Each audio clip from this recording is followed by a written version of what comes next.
Hello students of class 12th economics बेटे, जैसे कि आपका chapter number 8 human capital formation in India चल रहा है, जिसमें बेटा मैंने आपको ह्यूमन कैपिटल क्या होता है और ह्यूमन कैपिटल फॉर्मेशन के बारे में समझा दिया था। फिर मैंने बेटा आपको sources of human capital formation करा दिए थे। आज बेटा जो हम डिस्कस करेंगे वो करेंगे role of human capital formation की। ह्यूमन कैपिटल फॉर्मेशन का रोल क्या है हमारी कंट्री की ग्रोथ में। तो इसमें सबसे पहला है change in emotional and material environment of growth. Change in emotional and material environment of growth, यानी कि जो ग्रोथ है वो उसका जो है जो है ना, मतलब हम बोलें कि इमोशंस चेंज हो चुके हैं। जो पहले ज़माने के लोग थे वो अपने कैरियर के बारे में इतना ज़्यादा नहीं सोचते थे, लेकिन आजकल के जो बच्चे हैं उनका जो एटीट्यूड है अपने कैरियर के प्रति वो बहुत ज़्यादा सीरियस है।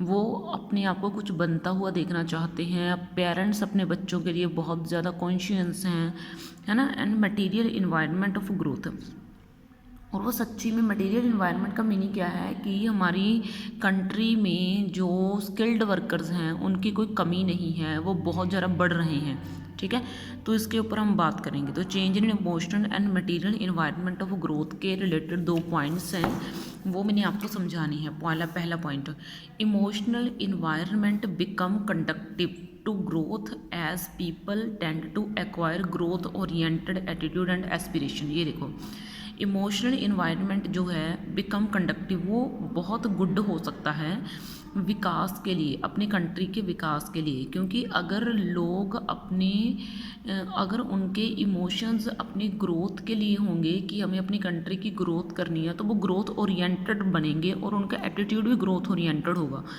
ठीक है, और उनकी वही एस्पिरेशंस होंगी कि हमें अपनी कंट्री के लिए कुछ करना है, हमें अपने खुद के लिए कुछ करना है। तो अब देखो, material environment becomes helpful to growth as a society now possesses a higher number of skilled and trained workers to implement the plans and programs of economic growth। अब जो मटेरियल इन्वायरमेंट है बिकम्स, ये भी helpful होता है growth के लिए, एक कंट्री की ग्रोथ के लिए ये भी ज़रूरी है। नाउ पोजेसेस, अभी हमें जोर देना चाहिए कि हमें ज़्यादा से ज़्यादा स्किल्ड और ट्रेंड वर्कर को लाना चाहिए ताकि हम अपने प्लान्स और अपने प्रोग्राम्स को इम्प्लीमेंट कर सकें जो इकोनॉमिक ग्रोथ के लिए हमने चलाए हैं। ठीक है, तो ये सबसे पहला फ़ायदा है कि अगर हम इकोनॉमी को ग्रोथ करते हैं तो जब हम ग्रोथ करेंगे तो हमारे कंट्री के पीपल भी ग्रोथ ओरिएंटेड होंगे। वो सोचेंगे कि हमें भी अपनी कंट्री के लिए कुछ करना चाहिए। ठीक है ना, और हमारी कंट्री में जब वो स्किल्ड जो है वो ट्रेंड वर्कर्स वो भी बढ़ेंगी। ठीक है, तो आगे higher productivity of a physical capital. Higher productive physical capital, इसका मीन्स क्या है, इसको ज़रा ध्यान से समझो। फिजिकल कैपिटल का मीनिंग क्या है कि हमारी कंट्री में जो इंजीनियर्स हैं, लाइक पढ़े लिखे वर्कर्स हैं, उनकी कैपेसिटी बढ़ती है। पुराने ज़माने के जो लोग थे कैपेसिटी तो उनकी भी बहुत ज़्यादा थी, ऐसा नहीं था।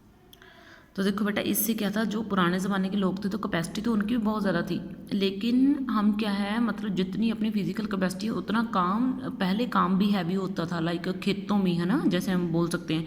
लेकिन आजकल काम सिटिंग ज़्यादा है, तो इसलिए हम अपनी क्षमता से बहुत ज़्यादा काम कर सकते हैं। ठीक है, तो इसको बोला गया हायर प्रोडक्टिविटी, यानी कि ज़्यादा काम लेना। फिजिकल कैपिटल यानी कि पहले मशीनों का उपयोग ज़्यादा होता था, अब बंदे के दिमाग का उपयोग ज़्यादा होता है। अब मेंटली कम ज़्यादा है, जैसे कंप्यूटर हो गया, सॉफ्टवेयर हो गए, इंजीनियर्स हो गए, है ना, मतलब इनका काम ज़्यादा है, दिमागी काम ज़्यादा हो गया। Human capital formation increases productivity of physical capital. ये देखो, ह्यूमन कैपिटल फॉर्मेशन ने जैसे जैसे हम ह्यूमन के यानी कि इंसानों को तैयार कर रहे हैं, ठीक है, तो वैसे वैसे ही क्या है, फिजिकल कैपिटल भी बढ़ रही है, वो तो ऑब्वियस है बढ़ेगी। तो अगर देखो, स्पेशलाइज्ड इंजीनियर, जैसे खास तरह के इंजीनियर्स हो गए एंड स्किल्ड वर्कर्स हो गए, कैन सर्टनली हैंडल मशीन, वो मशीन्स को हैंडल कर सकते हैं बेटर दैन द अदर्स, दूसरों के मुकाबले। अगर एक इंजीनियर है उसको तो मशीनों के बारे में सारा कुछ पता है ना, अगर एक नॉर्मल पर्सन है उसको हम मशीन दे दें तो वो उतनी अच्छी तरह से नहीं संभाल पाएगा जितनी अच्छी तरह से एक पढ़ा लिखा इंजीनियर संभाल पाएगा जिसने मशीनों के बारे में सारा कुछ पढ़ा हुआ है।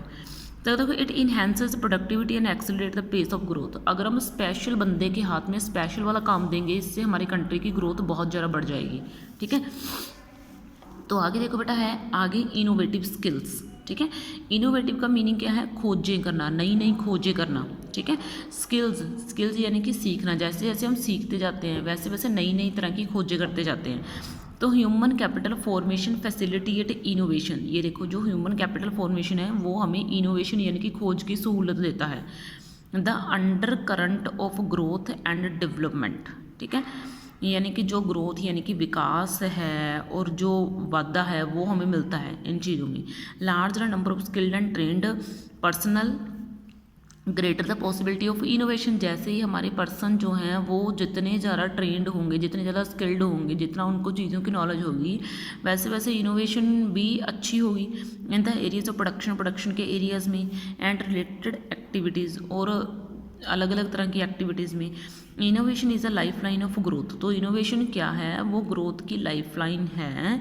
वी ऑल नो, हमें पता है सभी को, ठीक है। आगे higher rate of participation and equality, ठीक है, higher rate of participation and equality, यानी कि हमें पता है कि कंपटीटर्स बहुत ज़्यादा हैं, है ना, हमें ये कोई शक नहीं है, कंपटीटर्स बहुत ज़्यादा हैं और हर एक रीजन में इक्वलिटी मिलनी चाहिए चीज़ों को। तो देखो, by enhancing productive capacity of the labour force human capital formation induces greater employment. तो उसने बोला कि अगर हम लेबर फोर्स को इंड्यूस कर रहे हैं, प्रेरित कर रहे हैं, तो ह्यूमन कैपिटल फॉर्मेशन जो है उसमें ज़्यादा एम्प्लॉयमेंट हम दे सकेंगे, ज़्यादा रोज़गार हम दे सकेंगे। किनको, गरीब मज़दूरों को या फिर लेबर को, है ना, जो हाथ से काम करने वाले होते हैं। तो this increases the rate of participation, इससे क्या होगा कि पार्टिसिपेशन ज़्यादा करेंगे लोग, ज़्यादा काम कर पाएंगे। Higher the rate of participation, अगर पार्टिसिपेशन ज़्यादा लोग करेंगे तो उनकी इनकम अच्छी होगी, तो वो रिच पीपल के इक्वल आ जाएंगे, ठीक है। तो greater is the degree of economic and social equality in the society, तो सोसाइटी में इक्वलिटी आ जाएगी, गरीब और अमीर वाला जो डिफरेंस है, उनके बीच का जो गैप है, उनके बीच का जो खाई है वो ख़त्म हो जाएगी, ठीक है। तो यहाँ तक बेटा मैंने आज आपको रीड करवा दिया है, बस आपका एक टॉपिक रह गया है और आपके CBSE के सिलेबस में से ये 5th टॉपिक कट हो गया है, education as an essential element of human resource development. ये आपका टॉपिक कैंसिल हो गया है, ये आपका 4th टॉपिक रह गया है, कौन सा, प्रॉब्लम फेसिंग्स, ठीक है। तो ये मैं आपको नेक्स्ट वीडियो में करवा दूँगी। ओके बेटा, थैंक यू। देन इस वीडियो में आपके लिए इतना ही बहुत है।